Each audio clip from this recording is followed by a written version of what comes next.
आज हम पढ़ रहे हैं भवानी प्रसाद मिश्र जी को और कविता का नाम है घर की याद। गांधीवादी विचारधारा के व्यक्ति थे। इनका जन्म मध्य प्रदेश में हुआ था सन 1913 में। इनकी पूरी शिक्षा मध्य प्रदेश में ही हुई थी। इन्होंने हिंदी, अंग्रेजी और संस्कृत तीनों विषयों में शिक्षा ग्रहण की।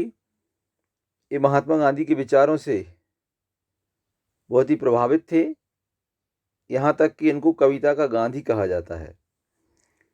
इन्होंने महात्मा गांधी के विचारों को लोगों तक पहुंचाने के लिए एक विद्यालय भी खोला, उसे चलाया। और इनकी कविताओं में मुख्य रूप से सतपुड़ा के गांवों की बात, मालवा आदि क्षेत्रों का प्राकृतिक वैभव मिलता है। दिल्ली प्रशासन का गाले पुरस्कार, साहित्य और समाज की सेवा के मद्देनजर भारत सरकार ने इन्हें पद्मश्री से अलंकृत किया और सन 1985 में इनका स्वर्गवास हो गया। इसके अलावा इनकी जो प्रमुख कविताएं हैं, प्रमुख रचनाएं हैं, सतपुड़ा के जंगल, सन्नाटा, गीत फरोश, चकित हैं दो, बुनी हुई रस्सी, खुशबू के शिलालेख, अनाम तुम आते हो, इदम नमम आदि। तो आज हम देखें घर की याद, इनकी प्रसिद्ध कविता। सन 1942 में भारत छोड़ो आंदोलन हुआ और उस समय भवानी प्रसाद मिश्र जी को जेल हो गई और वहाँ वो 3 वर्ष तक जेल में रहे। इन 3 वर्षों में जेल में रहने पर घर से बहुत दूर थे और एक समय की बात है, सावन का महीना था, बरसात हो रही थी और इसी समय उन्हें घर की बहुत याद आती है।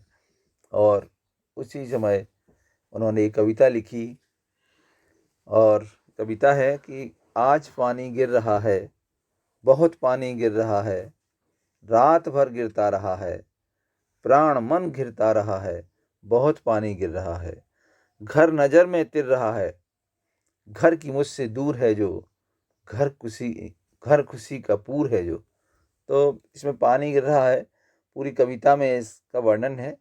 तो आपको मिल जाएगा, अपने आप समझ में भी आ जाएगा कि ये घर की याद से लिया गया है और इसको अब आपको याद रखना है कि ये भवानी प्रसाद मिश्र की कविता है। प्रसंग में हम अगर चाहें तो एक प्रसंग भी बना सकते हैं। एक पूरा प्रसंग है जिसमें आएगा कि भवानी प्रसाद मिश्र जी को 1942 के भारत छोड़ो आंदोलन में जेल हुई और वहाँ रहकर उन्हें अपने परिवार की याद आ रही है। तो इसमें बरसात का वर्णन है और बरसात के इस मौसम में, सावन के इस महीने में उन्हें घर की बहुत याद आ रही है। ऐसे आप प्रसंग को पूरे पाठ का भी बना सकते हो और प्रत्येक पद का भी अलग अलग भी है जो आप बना सकते हो। जैसे आप पद को पढ़ोगे तो आपको मिलेगा। अब इसमें जो महत्वपूर्ण बात है वो ये है कि पूरे पाठ का, जैसे कि हम पूरे पाठ का एक संदर्भ बनाते हैं। अभी हमने पूरे पाठ का एक प्रसंग बताया। विशेष में हमें लिखना है कि इनकी भाषा शुद्ध साहित्यिक खड़ी बोली है जिसमें तत्सम और तद्भव शब्दों का प्रयोग किया गया है। इसमें प्रसाद गुण है, चित्रात्मक और भावात्मक शैली का प्रयोग किया गया है और साथ में मुहावरों का प्रयोग है और तुकांत कविता है, तुकबंदी है पूरी कविता में। अब व्याख्या की तरफ चलें तो घर है कि इसमें उनको घर की याद आ रही है। तो आपको पता है कि सन 1942 में, जैसा कि हमने पहले बताया है कि सन 1942 में भारत छोड़ो आंदोलन के समय उन्हें जेल हो जाती है और एक सावन का महीना है, बाहर बरसात बहुत हो रही है और उस बरसात में उन्हें अपने परिवार की याद आ रही है। तो वो कहते हैं, भवानी प्रसाद मिश्र जी कहते हैं कि आज बहुत पानी गिर रहा है, बहुत बरसात हो रही है और पूरी रात हो गई है, पूरी रात से पानी गिर रहा है और इस बरसात के मौसम में मेरे प्राण और मेरा मन बस घर में है, घर की यादों में डूबा हुआ है। वे बहुत दूर हैं, घर से तो बहुत दूर हैं वो, मगर यादें वो जो उनके साथ पल बिताए हैं अपने परिवार के साथ, वो उन्हें याद आ रहे हैं। बहुत पानी गिर रहा है, घर नज़र में तिर रहा है, उनको घर दिख रहा है, पूरा अपना घर दिख रहा है और अपने परिवार के लोग दिख रहे हैं। घर की मुझसे दूर है जो, जबकि घर मुझसे बहुत दूर है, मैं वहाँ जा नहीं सकता, मगर वो यादें पूरी हमारे साथ में हैं। घर खुशी का पूर है जो, कैसा घर है? जहाँ आनंद ही आनंद था, भरा पूरा घर था, जहाँ खुशियाँ थीं, ऐसा घर है उनका, वो जिसकी उन्हें बहुत याद आ रही है। घर में 4 भाई, मायके में बहन आई बाप के घर, हाय रे परिताप के घर। घर में सब जुड़े हैं, सबकी इतने कब जुड़े हैं, 4 भाई 4 बहनें, भुजा भाई प्यार बहनें। संदर्भ यथावत है, प्रसंग भी यथावत रख सकते हो, चाहो तो इसमें और जोड़ सकते हो कि भवानी प्रसाद मिश्र जी जेल में हैं और उन्हें यहाँ अपने घर की याद आ रही है। व्याख्या हो जाएगी। कवि कहते हैं कि उनके घर में, परिवार में हम लोग सब 4 भाई और 4 बहनें हैं। अब सावन का महीना है, रक्षाबंधन का त्यौहार है। इस रक्षाबंधन के त्यौहार में सब लोग इकट्ठे हुए हैं। बहनें भी आई हैं अपने मायके में, बहनें सब अपने मायके में आई हैं, पिता के यहाँ आई हैं, और पिता के यहाँ आकर सब लोग दुखी होंगे, मगर क्योंकि उनका एक भाई जेल में है। जब देखेंगे कि उनका जो प्रिय भाई है वो उन्हें नहीं मिल रहा है, तो इस प्रकार से कवि को एक चिंता सता रही है।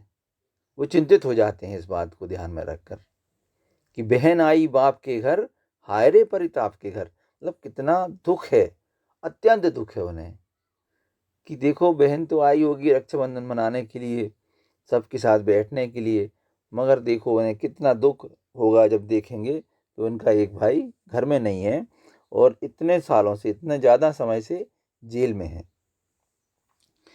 सभी भाई और बहन एक दूसरे को बहुत प्यार करते हैं, एक दूसरे पर अपने प्राण न्यौछावर करते हैं। घर की घर में सब जुड़े हैं, सब दूसरे एक दूसरे से जुड़े हुए हैं, सब एक दूसरे के प्रेम में समर्पित हैं, सब एक दूसरे को चाहते हैं। और जब एक साथ सब आते हैं घर में तो अच्छा लगता है। कब ऐसा मौका मिलेगा? लिखा है घर में सब जुड़े हैं, घर की इतने कब जुड़े हैं, और सब एक साथ ऐसे बहुत कम मौके आते हैं जब सारे भाई बहन एक साथ रहते हों। तो यह उन्हें कमी खल रही है कि सब तो इकट्ठे होंगे और हम यहाँ हैं। बहनें हैं जो भाइयों पर प्यार लुटाती हैं, भाई हैं जो बहनों पर प्यार लुटाते हैं, और ऐसे भाई और बहन एक साथ हैं। और यह सब कुछ सोचकर कभी बहुत दुखी। और माँ बिन पड़ी मेरी, दुख में वह गड़ी मेरी, माँ की जिसकी गोद में सिर रख लिया तो दुख नहीं फिर, माँ की जिसकी स्नेह धारा का यहाँ तक भी पसारा, उसे लिखना नहीं आता जो कि उसका पत्र पाता। तो यदि आप चाहें तो इसमें प्रसंग बदल सकते हो, प्रसंग लिख सकते हो कि भवानी प्रसाद मिश्र जी जो जेल में हैं उन्हें अपनी माँ की याद आ रही है और माँ के स्नेह का, प्रेम का यहाँ वर्णन किया गया कि मेरे भाई और बहन सब इस बरसात में, इस सावन के महीने में एक साथ हैं और माँ की मुझे बहुत याद आ रही है, क्योंकि मेरी माँ मेरे दुख में बहुत व्याकुल होगी। और माँ बिन पड़ी मेरी, वह माँ जो इतना प्रेम करती है, इतना स्नेह करती है कि जिसकी गोद में सिर रखने से सारे कष्ट दूर हो जाते हैं, मगर वह माँ पढ़ी लिखी नहीं है और इस कारण से वह पत्र नहीं लिख सकती। देखिए एक बार, और माँ बिन पढ़ी मेरी, वह माँ मेरी बिना पढ़ी लिखी है, दुख में वह घड़ी मेरी, मेरे दुख में बहुत दुखी रही होगी। माँ की जिसकी गोद में सिर रख लिया तो दुख नहीं, फिर कभी दुख नहीं रहता। माँ की जिसकी स्नेह धारा का यहाँ तक भी पसारा, मगर उसका प्रेम, उसके स्नेह की धारा इतनी अधिक है कि वो यहाँ तक फैली हुई। एक शब्द आया है पसारा, ये तद्भव शब्द है, यहाँ तक फैला हुआ है, उसका स्नेह, उसका प्रेम यहाँ तक फैला हुआ है। और कैसे पता चल रहा है कि उसका अनुभव कभी यहाँ भी कर रहा है, जेल में बैठकर भी अपने माँ के प्रेम का अनुभव कर रहा है। भले ही वह अनपढ़ है, अनपढ़ होने के कारण वह पत्र नहीं लिख पा रही है, मगर उसकी भाव, उसका प्रेम मेरे यहाँ तक पहुँच रहा है। उसका प्रेम मेरे मन और मस्तिष्क में हमेशा बना रहता है। वह ऐसा निश्चल प्रेम करती है। तो माँ की जिसकी स्नेह धारा का यहाँ तक भी पसारा उसे लिखना नहीं आता, जो कि उसका पत्र आता। अगर वह लिखना जानती तो उसका पत्र अवश्य आता। तो इसमें एक नई बात आई है, और वह ये है कि इसमें अशिक्षा की ओर भी इशारा किया गया है कि अशिक्षित रहने से हम अपने लोगों से जुड़ नहीं सकते, पत्र नहीं लिख सकते। और पसारा शब्द जिसका हमने बताया था भी कि प्रसार जो होता है, फैलाना। पिताजी जिनको बुढ़ापा एक क्षण भी नहीं व्यापा, जो अभी भी दौड़ जाएं, जो अभी भी खिलखिलाएं, मौत के आगे न हिचकें, शेर के आगे न बिचकें, बोल में बादल गरजता, काम में झंझा लरजता। तो यहाँ पर विशेष अपन यथावत रखेंगे। बस प्रसंग चाहें तो लिख सकते हैं कि भवानी प्रसाद मिश्र जी को यहाँ पर अपने पिताजी की याद आ रही है, और अपने पिताजी के बारे में यहाँ बता रहे हैं। व्याख्या है, कवि कहते हैं कि इस बरसात के मौसम में उन्हें अपने पिता की बहुत याद आ रही है। वो है तो बूढ़े, मगर बुढ़ापे में वो बहुत हौसला रखते हैं, बहुत हिम्मत रखते हैं। मतलब उनके सामने युवक भी नहीं लग सकते। उम्र तो बढ़ रही है, मगर बुढ़ापा कहीं दिखता भी नहीं है, उनको छूता भी नहीं है। पिताजी जिनको बुढ़ापा एक क्षण भी नहीं लगता उनको देखकर कि ये बूढ़े हैं, नवयुवकों की तरह काम करते हैं।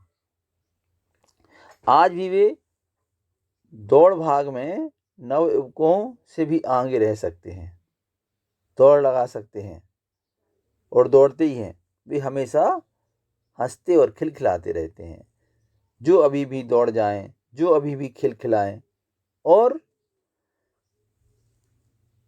मृत्यु भी उनके पास आ जाए तो उससे भी दो दो हाथ हो जाएं, उसका भी सामना करने के लिए वो तैयार हैं। तो इसका मतलब है कि वो, उनका हृदय ऊर्जा और साहस से भरा हुआ है। मृत्यु भी समीप आए तो देखकर घबरा जाए।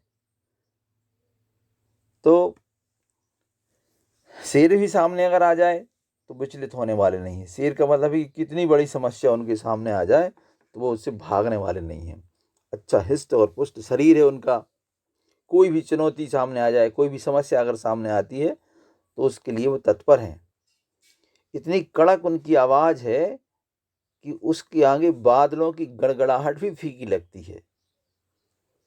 बोल में बादल गरजता, काम करते हैं तो इतनी स्फूर्ति है, इतनी गति है कि आंधी और तूफान भी उनसे ईर्ष्या करने लगे। यानी बोल में बादल गरजता, काम में झंझा लरजता। झंझा ने होता है आंधी तूफान, और लरजता मतलब काम, कांपता। तो ऐसा काम करते हैं, इतनी स्फूर्ति से काम करते हैं कि उनके सामने आंधी तूफान भी कांप जाए। तो इसमें कवि अपने पूजनीय पिताजी के प्रभाव का, उनके शरीर का, उनके काम का, उनके अंदर भरी ऊर्जा का वर्णन करता है। विशेष में एक बात और जुड़ जाएगी इसमें, और वह है विशेषोक्ति अलंकार, कि होने के बाद भी जो ना हो। जैसे कि पिताजी बूढ़े हो गए हैं मगर उनको वह बुढ़ापा नहीं आया है, तो यहाँ विशेषोक्ति है। तो अलंकार पढ़ेंगे तो अपने समझ में आएगा। आज गीता पाठ करके, दंड 260 करके, खूब मुकदर हिला लेकर, मूठ उनकी मिला लेकर, जय के नीचे आए होंगे, नैन जल से छाए होंगे, हाय पानी गिर रहा है, घर घर नजर में तिर रहा है। तो यहाँ भी कवि अपने पिता की याद में है, और उनको याद करके वो कैसा और क्या करते हैं इसका वर्णन किया गया है। कवि कहते हैं कि आज भी वो गीता का पाठ करते हैं, धार्मिक प्रवृत्ति के हैं। रोज उनका ये काम है कि स्नान ध्यान करना और सबसे पहले गीता का पाठ करना। इस उम्र में भी वो नियमित व्यायाम करते हैं, इससे पीछे नहीं होते। और यही कारण है, उस व्यायाम के कारण, कि उनका शरीर आज भी तंदुरुस्त है। इस उम्र में भी प्रतिदिन नियमित रूप से व्यायाम करना एक बहुत बड़ी बात होती है। मगर इनके पिता प्रतिदिन व्यायाम करते हैं। वो कहते हैं कि उनका शरीर बुढ़ापे का शरीर है, थोड़ा नियमित व्यायाम करने में परेशानी और कठिनाई भी होती है, मगर इसके बाद भी वो प्रतिदिन व्यायाम करते हैं, पीछे नहीं हटते। और यह सब काम नियमित है, उनके दिनचर्या का हिस्सा है, इसके बिना वो रह नहीं सकते। तो वह एक बार में 260 दंड बैठक लगाते हैं, उठक बैठक लगाते हैं, और मुगदर से घंटों व्यायाम करते हैं। अपने हाथों में भारी भरकम मुगदर लेते हैं और उनकी मूठों को एक दूसरे से मिला देते हैं। आप सबने मुगदर देखे होंगे, और ऐसे बहुत वजन रहता है उनमें, तो उनको उनकी मूठें होती हैं, जहाँ से पकड़ते हैं उनको जोड़ देते हैं।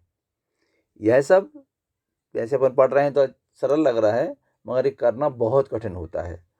बहुत परिश्रम की आवश्यकता, बहुत ताकत की आवश्यकता होती है, और नियमित व्यायाम करने की आवश्यकता होती है, तब जाके ये संभव हो पाता है। एक बार फिर देखें इन पंक्तियों को कि आज गीता पाठ करके दंड 260 करके खूब मुगदर हिला लेकर मूठ उनकी मिला लेकर, और जब के नीचे आए होंगे। और जब पिताजी की कल्पना करते हुए कभी सोचते हैं कि पिताजी जब व्यायाम करने के लिए गीता का पाठ करने के बाद छत के नीचे आए होंगे, तो उनकी आंखों में आंसू अवश्य आए होंगे। इनको याद करके, भवानी प्रसाद मिश्र जी को याद करके वो रोए होंगे। जब कि नीचे आए होंगे, नैन जल से छाए होंगे, हाय पानी गिर रहा है और घर नजर में तिर रहा है। क्योंकि ये सबसे प्रिय पुत्र थे। और कवि कल्पना करता है, कल्पना संसार के बाहर झांकता है, देखता है कि बाहर देखो बरसात अभी भी हो रही है। कारागार के बाहर, जेल के बाहर झांकता है, देखता है, तो देखता है कि पानी लगातार गिर रहा है। उसे अपने परिवार की बहुत याद आ रही है, अपने पिता को वह बहुत याद कर रहा है। 4 भाई 4 बहनें, भुजा भाई प्यार बहनें, खेलते या खड़े होंगे, नजर उनको पड़े होंगे। पिताजी जिनको बुढ़ापा एक क्षण भी नहीं व्यापा, रो पड़े होंगे बराबर पांचवें का नाम लेकर। तो ये लगभग चौथे जैसा ही है पद। इसकी व्याख्या देखें कि बरसात की गिरती बूंदों के बीच में निश्चित तौर से उनके पिता की आंखें भर आई होंगी, डबडबा आई होंगी, क्योंकि उनके जो भाई हैं वो हमेशा सेवा के लिए तत्पर रहते हैं, एक दूसरे के प्रेम में हैं। तो 4 भाई और 4 बहनें हैं, सब आज इकट्ठे हुए हैं, एक दूसरे को बहुत प्यार करते हैं, भाई बहनों को, बहनें भाइयों को। हम लोग एक साथ रहते थे, एक साथ खेला करते थे, वो सारी यादें उन्हें आ रही हैं। रक्षाबंधन का त्यौहार है, बहनें चारों भाइयों के हाथ में राखी बांधेंगी, रक्षा का सूत्र बांधेंगी, सब मिलकर खड़े होंगे। इस बात की तो चिंता हो रही होगी कि उनका एक भाई उनके बीच में नहीं है। 4 भाई 4 बहनें, भुजा भाई प्यार बहनें, खेलते या खड़े होंगे, मस्ती कर रहे हो, कुछ खड़े होंगे, रक्षा सूत्र बांध रही होगी बहन, मगर नजर उनको पड़े होंगे, मगर उन्हें अपने 5वें जो भाई है उसकी याद आ रही होगी। अब क्या है कि जब यह सब देखते हुए, 4 भाइयों को देखा, 4 बहनों को देखा, उनके प्रेम को देखा, पिता देख रहा है सभी, और जब पिता यह सब देखता है तो उसे अपने आप अपने पांचवा पुत्र है उसकी याद आ जाती है और आंखें भर आती हैं। कभी पिताजी जिनको बुढ़ापा एक क्षण भी नहीं व्यापा, ऐसे पिता जो साहस रखने वाले हैं, उनकी मानसिक दशा का वर्णन यहाँ कवि करते हैं कि वो क्या सोच रहे हो। पिता की याद आ रही है और वो याद कर रहे हैं कि निश्चित तौर से हमारे पिता, जब मेरी याद आएगी, पांचवें की याद आएगी, तो निश्चित तौर से वो रो पड़ेंगे। पांचवा मैं हूं अभागा, जिसे सोने पर सुहागा, पिताजी कहते रहे हैं, प्यार में बहते रहे हैं, आज उनके स्वर्ण बेटे, लगे होंगे उन्हें झेटे, क्योंकि मैं उन पर सुहागा, बंधा बैठा हूं अभागा। मुझे पिता की वो बातें याद आ रही हैं। पिता कहते थे मुझे सोने पे सुहागा, यानी चार तो हैं और वो सभी से प्रेम करते थे, मगर सबसे ज़्यादा प्रेम करते थे भवानी प्रसाद मिश्र, जो पांचवें बेटे थे, क्योंकि इन्होंने घर की इज्जत को और बढ़ाया था। तो आज वो पिता को याद करते हुए कहते हैं कि पिताजी मुझसे सोने पे सुहागा कहते थे कि चार भाइयों में और उत्कृष्ट हो तुम। तो आज मुझे वो बातें याद आ रही हैं, उनका प्रेम हमें आज याद आ रहा है। और यह सब सोचकर मैं तो दुखी हूँ, मुझे यह चिंता है कि पिताजी बहुत दुखी होंगे।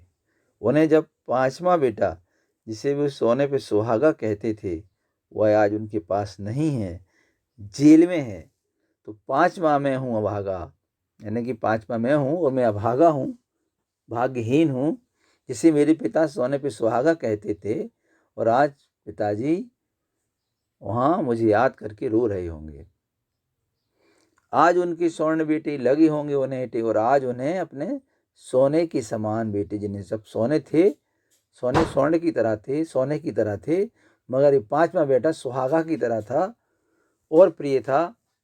आज वो चार बेटे उन्हें कमजोर लग रहे होंगे, हेटे लग रहे होंगे, यानी हीन लग रहे होंगे, क्योंकि जो सुहागा था, जो सबसे बच्चा बेटा था, वो यहाँ जेल में बैठा हुआ है, जेल के अंदर है, उनके पास नहीं है। अगला पद है और माँ ने कहा होगा। फिर पिता की याद आ रही है और पिता से माँ क्या कह रही होगी, कैसे समझा रही होगी पिता को, इसका वर्णन इसमें किया गया है कि और माँ ने कहा होगा, दुख कितना बहा होगा, आंख में किस लिए पानी, वहां अच्छा है भवानी, वह तुम्हारा मन समझकर और अपनापन समझकर गया है, सो ठीक ही है, यह तुम्हारी लीक ही है। माँ जैसे ही पिता को दुखी देखती है तो समझाती है, और समझाती हुए कहती है कि तुम क्यों चिंता कर रहे हो। माँ जब समझ जाती है कि पिता भवानी प्रसाद मिश्र को भवानी की याद में इस प्रकार दुखी है, तो उन्हें धीरज बंधाती है।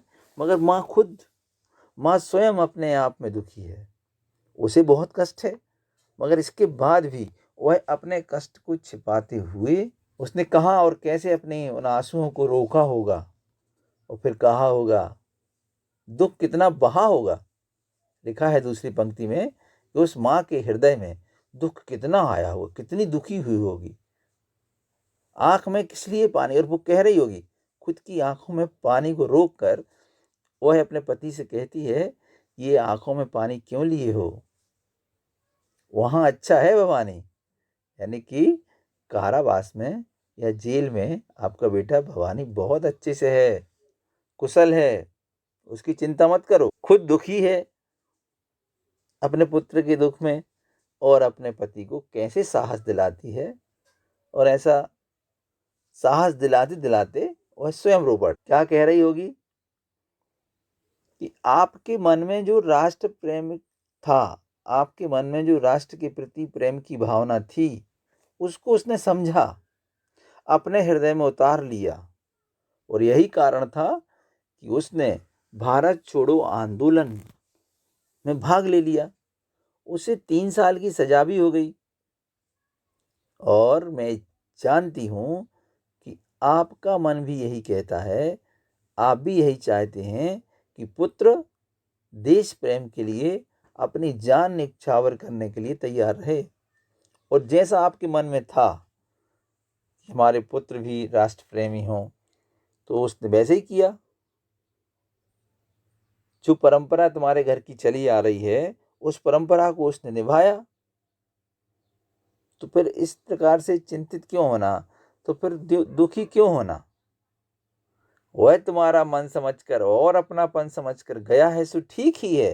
यानी गया है, जेल गया है, ठीक है, क्योंकि तुम भी तो यही चाहते थे। यह तुम्हारी लीक है।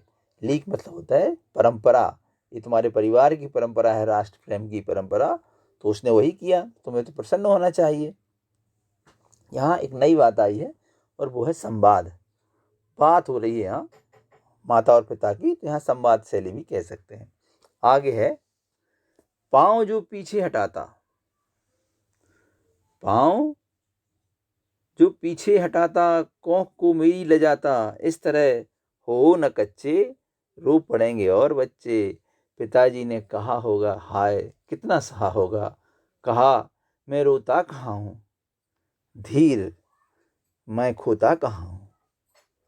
और कभी कहते हैं कि माँ ने समझाया होगा, और समझाने के बाद, हिम्मत बंधाने के बाद माँ दुखी हुई होगी। तो यहाँ पर संवाद शैली है, माँ बोलती है फिर पिता कहते हैं, जवाब देते हैं। तो यहाँ ध्यान रखना कि अगर जैसा कहीं रहता है तो वहाँ संवाद शैली होती है, बातचीत हो रही है। तो माँ कहती है, पाँव जो पीछे हटाता। यदि वह पुत्र पीछे हट जाता देश सेवा से, देश प्रेम के इस मार्ग से जिस पे वो चल रहा है, और जिसके कारण उसे 3 साल की जेल हुई, इससे अगर पीछे हो जाता, तो फिर अपने कर्तव्य से पीछे हट जाता, तो फिर कोख को मेरी ले जाता। तो फिर क्या करता, इससे बढ़ के अपमान की बात और कोई नहीं हो सकती थी। मेरे दूध को ले जाता। इस तरह हो न कच्चे, रो पड़ेंगे और बच्चे। उमा समझाती है कि आप इतने कमजोर मत बनो। अगर ऐसे कमजोर बनोगे और आपको ऐसे रोते हुए बच्चे देख लेंगे, तो क्या होगा, सारे के सारे बच्चे इकट्ठे रोने लगेंगे। तो आप क्या करो, धीरज रखो। ऐसा माँ ने समझाया होगा। और माता और पिता की बातचीत की कल्पना करते हुए कभी आगे कहते हैं कि पिताजी ने कहा होगा, और इन सारी बातों को सुनकर पिताजी ने अब माँ को समझाया, अपने आंसू छिपाए और बात बदलते हुए कहा होगा कि हाय कितना सा होगा। और जब ऐसा कहते हुए जब उन्होंने अपने आंसू छिपाए होंगे, तो फिर कैसे इतना सहा होगा, कैसे उनने अपने आंसू छिपाए होंगे। और फिर कहा होगा कि मैं कहाँ रोता हूँ, मैं रोता कहाँ हूँ, मैं नहीं रो रहा हूँ, मैं तो बिल्कुल शांत हूँ, मैं तो धैर्य को धारण किए हुए हूँ। तो मत सोचो कि मैं रो रहा हूँ। तो इस किस प्रकार से माता और पिता एक दूसरे को साहस दे रहे हैं, धीरज दे रहे हैं, और दोनों ही अपने 5वें बेटे की याद में दुखी हैं। ये सारी कल्पना है कवि की कि घर में कैसे माता पिता कैसे व्यवहार कर रहे होंगे एक दूसरे से, कैसे एक दूसरे के प्रति भाव रख रहे होंगे, कैसे साहस बना रहे होंगे, और कैसे उन्हें अपने इस प्यारे बेटे की याद आ रही होगी, कैसे वो उसको याद कर रहे होंगे। अगला पद है सजीले हरे सावन, है कि मेरे पुण्य पावन, तुम बरस लो बे न बरसें, 5वें को बे न तरसें। मैं मजे में हूँ सही है, घर नहीं हूँ बस यही है, किंतु यह बस बड़ा बस है, इसी बस से सब विरस है। तो यहाँ सावन को माध्यम बनाकर, अभी सावन से बात कर रहे हैं, सावन महीने से बात कर रहे हैं कि तुम्हें क्या करना है। यहाँ आप चाहो तो प्रसंग बदल भी सकते हो कि यहाँ पर कभी सावन के माध्यम से अपनी बात परिवार तक पहुंचाना चाहता है। तो यह मानवीकरण अलंकार हो जाएगा। व्याख्या है, कवि सावन के महीने से अपनी बात घर तक पहुंचाना चाहता है, उसे संदेश वाहक बनाना चाहता है, और वह सावन को संबोधित करता है। यहाँ संबोधन शैली का प्रयोग भी है। तो संबोधित करते हुए कहता है कि हे प्यारे, सजीले, बहुत अच्छे लगते हो सावन, चारों तरफ हरियाली छा जाती है, तुम बहुत पुण्यात्मा हो, पुण्य से भरे हुए हो, हरे भरे हो, तुम्हारा जितना मन करे उतना बरस लो, खूब बरसो, जितना मन करे उतना बरस लो, मगर एक काम करना, हमारे परिवार के पास एक खबर ले जाना। ऐसा कुछ मत करना, ऐसी कोई बात मत करना, ऐसी कोई खबर लेके मत जाना जिससे कि मेरे परिवार के लोग और ख़ास तौर से मेरे पिताजी मुझे याद करके और रोने लगें। हे सजीले हरे सावन, है कि मेरे पुण्य पावन, तुम बरस लो बे न बरसें, 5 मई को बे न तरसें। तो जो 5वां पुत्र है उनके लिए पिताजी बिल्कुल दुखी ना हो, ऐसा कुछ करना।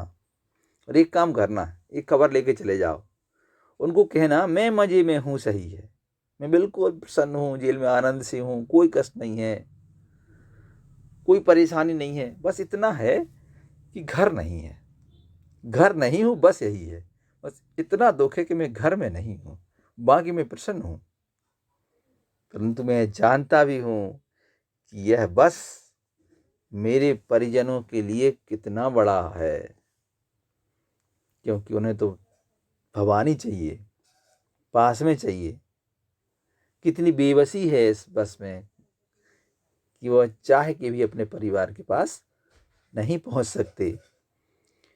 वो घर से दूर हैं, बेबस हैं, और यह है कि इसी बस के कारण उनका पूरा परिवार दुखी है, पूरे घर में व्याकुलता है, नीरसता है, और उसका कारण है भवानी का घर में ना होना।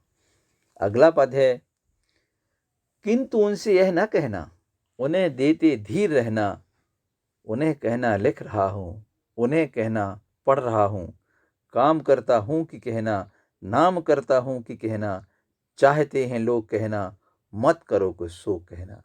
तो भवानी प्रसाद मिश्र जी सावन को संबोधित करते हुए कहते हैं कि हे मेरे प्रिय सावन, मेरा एक काम कर दो, मेरे घर पहुंच जाओ और घर जाकर मेरी वास्तविक स्थिति मत बताना कि मैं कैसा हूँ, मैं कैसे रह रहा हूँ। उनसे तो यह कह देना कि उनका पुत्र यहाँ बड़े आराम से है। उनसे बिल्कुल ना कहना कि मैं कष्ट में हूँ या कोई परेशानी है, और कहना कि मैं अपना समय बहुत अच्छे से बिता रहा हूँ। मैं यहाँ, अगर मेरी खबर पूछे तो उनसे कहना कि मैं यहाँ ठीक हूँ, उनको धीरज देना, उनको समझाना, उनसे कहना कि आपका जो 5वां पुत्र भवानी है जेल में अच्छे से है, कविताएं पढ़ता है, साहित्य पत्र पत्रिका और साहित्य को पढ़ता रहता है और कविताओं को लिखता रहता है। वह एकांत में रहकर, अकेले में रहकर साहित्य का अध्ययन कर रहा है और लिख भी रहा है। फिर से देखें, किंतु उनसे यह ना कहना, उन्हें देते धीर रहना, उन्हें कहना लिख रहा हूँ और उन्हें कहना पढ़ रहा हूँ। आगे कभी कहते हैं, काम करता हूँ कि कहना, और उनसे कहना हे सावन, हमारे पिताजी से कह देना, उन्हें बता देना कि मैं अपना समय व्यर्थ बर्बाद नहीं कर रहा हूँ, मैं काम कर रहा हूँ, यहाँ नाम करता हूँ कि कहना। और हे सावन, मेरे पिता से कह देना कि मैं आपका नाम रोशन कर रहा हूँ, मैं देश के लिए यहाँ जेल में आया हूँ, तो गर्व की बात है, और इस जेल में सभी लोग मुझे पसंद करते हैं, सब मुझे चाहते हैं। इस प्रकार बताना कि मैं पूरी तरह से प्रसन्नता और कुशल पूर्वक हूँ, मुझे याद कर कर दुखी मत होना, मेरी चिंता मत करना, इसकी आवश्यकता ही नहीं है। काम करता हूँ कि कहना, नाम करता हूँ कि कहना, चाहते हैं लोग कहना, मत करो कुछ सो कहना। अगला पद है, और कहना मस्त हूँ मैं, काटने में व्यस्त हूँ मैं। काटना मतलब पहले चरखा चलाया जाता था जेल में, तो और कहना मस्त हूँ मैं, काटने में व्यस्त हूँ मैं, भजन 70 शेर मेरा और भोजन ढेर मेरा। कूदता हूँ खेलता हूँ दुख डट कर ठेलता हूँ, और कहना मस्त हूँ मैं, एवं न कहना अस्त हूँ मैं। इस फिर सावन को संबोधित करते हुए यहाँ कवि कहते हैं कि हे सावन, तुम घर जाना और मेरे घर जाकर मेरे पिता से बोलना, उनसे कहना कि तुम्हारा बेटा जेल में बहुत मस्त है, बहुत प्रसन्न है, बहुत खुश है, उसे किसी प्रकार का कोई कष्ट नहीं है। और कहना मस्त हूं मैं, और कहना क्या कहना, यहाँ कहना कि गांधी जी ने कहा था कि चरखे से प्रतिदिन सूत काटना है, और मैं यहाँ काटने में व्यस्त हूं। मैं यहाँ काट रहा हूं। यहाँ मुझे अनेक प्रकार के भोजन मिल रहे हैं, मैं पेट भर कर खाता हूँ, और यहाँ तक कि अधिक खाने के कारण मेरा वजन 70 किलो हो गया है। और कहना मस्त हूँ मैं, काटने में व्यस्त हूँ मैं, भजन 70 शेर मेरा और भोजन ढेर मेरा। आगे कवि कहते हैं कि हे सावन, मेरे पिताजी को बताना और कहना कि मैं बहुत व्यायाम करता हूँ, परिश्रम करता हूँ, खेलता कूदता हूँ खेलता हूँ। यहाँ की जो भी खेल की गतिविधियाँ होती हैं उनमें सब में भाग लेता हूँ। मुझे किसी प्रकार की निराशा नहीं है, किसी प्रकार का दुख नहीं है। बस दुख इस बात का है कि मैं अपनों से दूर हूँ। कोई भी दुख हो मेरे नज़दीक नहीं आता। बस कभी कभी घर की याद आ जाती है। कूदता हूँ खेलता हूँ दुख डट कर ठेलता हूँ। अगर दुख आता है तो उसको भगा देता हूँ, कोई दुख अपने नज़दीक नहीं आने देता। तो इस प्रकार से कवि कहता है कि मैं पूरी तरह से प्रसन्न हूँ, खुश हूँ। सावन से कहते हैं कि कहीं भी तुम्हारे पिता को ये ना लग जाए कि मैं दुखी हूँ, तुम गलती से भी सही बात मत बता देना। क्या कहना, और कहना मस्त हूँ मैं।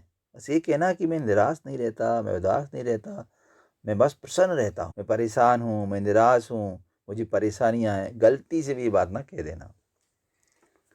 आखिरी और अंतिम पद है, हाय रे ऐसा ना कहना, है कि वो वैसा ना कहना, कह न देना जागता हूँ, आदमी से भागता हूँ, कह न देना मौन हूँ मैं, खुद न समझू कौन हूँ मैं, देखना कुछ बक न देना, उन्हें कोई शक न देना। हे सजीले हरे सावन, है कि मेरे पुण्य पावन, तुम बरस लो बेना बरसें, पाँच में को बेना तरसें। कवि सावन को सावधान करता है, समझाता है कि हे मेरे सावन, हे मेरे प्रिय सावन, तुम बहुत अच्छे हो, बहुत पुण्य पावन हो, पवित्र हो, खूब बरस लो, तुम जितना मन करे उतना बरसो, मगर एक बात का ख्याल रखना, ऐसा ना कहना, ऐसी कोई बात ना कह देना जिससे कि उन्हें दुख पहुंचे, जिससे कि उन्हें कष्ट हो। हाय रे ऐसा ना कहना, है कि जो वैसा ना कहना, और जैसा है वैसा नहीं बता देना कि यहाँ कैसा है। क्योंकि जेल में तो बहुत कष्ट हुआ करते थे, खाने को भी बहुत खराब मिला करता था उस समय, अंग्रेजों की जेल थी। और स्वतंत्रता के लिए जो कूदते थे स्वतंत्रता की यज्ञ बेली में, तो उनको और कष्ट दिए जाते थे, तो बहुत कष्ट था वहाँ। और वो कहते हैं कि हे सावन, घर जाकर ऐसा कुछ ना कह देना, है कि जो वैसा ना कहना, जैसा है यहाँ ऐसा तो बिल्कुल मत कह देना,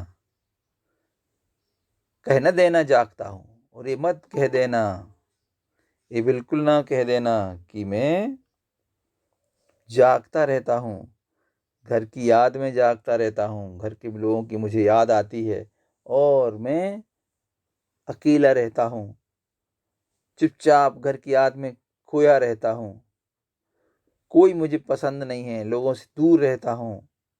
किसी प्रकार ये मत बता देना कि मैं चुपचाप अकेले में बैठा रहता हूँ। गलती से भी नहीं ऐसा कह देना कि मैं लोगों से दूर रहता हूँ, चुपचाप और एकांत में बैठा रहता हूँ। कह न देना मौन हूँ मैं, ऐसा ना बोल देना कि मैं चुपचाप रहता हूँ। और खुद ना समझूं कौन हूँ मैं, क्योंकि मुझे समझ में नहीं आता कि मैं कौन हूँ, मैं चुपचाप रहता हूँ। तो ये सारी बातें देखना, कुछ बक ना देना। कुछ अगर तुमने बोल दिया, वास्तविक स्थिति बता दी, तुम्हारी नासमझी के कारण, असावधानी के कारण अगर ऐसा हो गया तो बहुत दुखी हो जाएंगे। देखो, ऐसे समझाना कि उन्हें किसी प्रकार की शक ना हो, ये झूठ बोल रहे हैं, उन्हें कोई शक ना देना। तो इस प्रकार से, हे सावन, सजीले पुण्यशाली परम पवित्र सावन, तुम संदेश वाहक बन के जाओ, हमारी खबर लेके जाओ, मगर ऐसा कुछ मत कह देना जिससे कि वो पांचवें पुत्र भवाने के लिए तरसें और उसकी याद में और दुखी। पानी के रात भर गिरने और प्राण मन के गिरने में परस्पर क्या संबंध है? पानी रात भर गिर रहा है और उनको नींद तो आ नहीं रही है, बरसात हो रही है, तो इस समय चूंकि वो घर से दूर है तो प्रेम की भावनाएं उमड़ घुमड़ रही हैं। घर की याद आ रही है, माँ याद आ रही है, पिता याद आ रहे हैं, भाई याद आ रहे हैं, बहनें याद आ रही हैं। तो इस समय उनका जो प्राण है, उनका जो मन है, रात भर पानी गिर रहा, रात भर पानी गिरने के कारण सावन के महीने में उनको पता है कि बहनें घर आई होंगी, सब लोग एक साथ बैठे होंगे। तो इस समय उनका जो मन, उनका अंदर का हृदय पूरा का पूरा व्याकुल है इस बात के लिए, मिलने के लिए, कि हम कब अपने घर पहुंच जाएं, कब अपने भाई बहनों से मिलने। तो बरसात जब होती है तो हमारा मन प्रसन्न होता है, उत्साह से भर जाता है।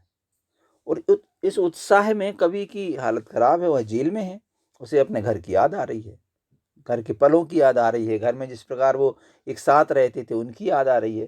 तो बरसात जैसी होती है उस समय मन हमारा प्रसन्न होता है। तो ये चूंकि जेल में है तो प्रसन्न तो हो रहा है, मगर उन्हें उस प्रसन्नता का कैसे व्यक्त कर रहे हैं, उन्हें अपने घर की याद आ रही है, घर की चिंता हो रही है, उनकी अपने पिताजी की चिंता हो रही है। और उन्हें घर की जितने भी वो साथ में रहे हैं, जैसे वो काम करते हैं, भाई बहनों के साथ कैसे रहते हैं, पिता और माँ कैसे आपस में बात करती है, इस सब की उसे याद आ रही है। तो जैसे पानी गिरता है, मन प्रसन्न होता है, तो उसका प्राण और मन पूरे गिरने लगते हैं घर की याद में, और पूरा का पूरा उन्हें याद आने लगता है वह क्षण जो उन्होंने अपने परिवार के साथ बिताए हैं। तो ये आपस में परस्पर संबंध होता है कि बस शब्द के प्रयोग की विशेषता बताना है ना। मैं मजे में हूँ सही है, घर नहीं हूँ बस यही है, किंतु यह बस बड़ा बस है, इसी बस से सब बेरस है। तो यहाँ पर यमक अलंकार है, अनेक अर्थों में बस का प्रयोग किया गया है। बस का मतलब होता है केवल, मात्र, यानी बात इतनी सी है। ध्यान से कविता को देखोगे तो बात इतनी सी है, कितनी, कि मैं घर में नहीं हूं। और आगे इसका बस का है, बहुत बड़ी बात है, किंतु यह बहुत बड़ा है, क्योंकि परिवार के लोगों में ये सबसे प्रिय थे। सोने पे सुहागा जिन्हें पिता कहा करते थे, कि चार भाई सोना है और ये पांचवा सुहागा है, सोने पे सुहागा मुहावरे का प्रयोग ऐसे हैं। तो यह बड़ी बात भी है। जो छोटी बात है, छोटी बात क्या है कि बस यही तो है कि हम घर में नहीं है, और यही सबसे बड़ी बात है, क्योंकि ये सबसे प्रिय थे और इन्हीं को सब चाहते थे, और यही घर में है नहीं। तो ये कह रहे हैं कि बड़ी छोटी बात है और यही सबसे बड़ी बात है, क्योंकि इन्हीं के कारण चारों तरफ खुशियां होती थीं और आज यही घर से दूर हैं। तो इसी बस से सब विरस हैं, और यह वो ऐसी बात है इनका ना होना कि सब लोग इसी कारण से परेशान हैं और इसी कारण से दुखी हैं।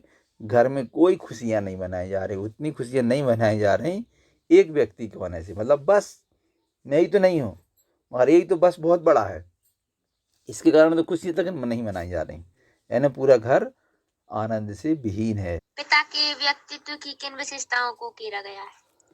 तो पूरे पाठ में पिता के व्यक्तित्व की बात तो की गई है ना। पिता कैसे हैं, कैसे उनका व्यक्तित्व है, कितना व्यायाम करते हैं, फुर्तीले हैं, जोश से भरे हुए हैं, नौजवान हैं, बहुत व्यायाम करते हैं, रोज करते हैं, एक दिन की उनको चूक भी नहीं होती है। जी 260 सर, कर लेंगे। है ना, 260 दंड बैठक लगाते हैं, मुग्दर है ना, जवान लोगों की तरह दौड़ लगा सकते हैं, हंसते हैं, खिलखिलाते हैं, साहस से भरे हुए हैं।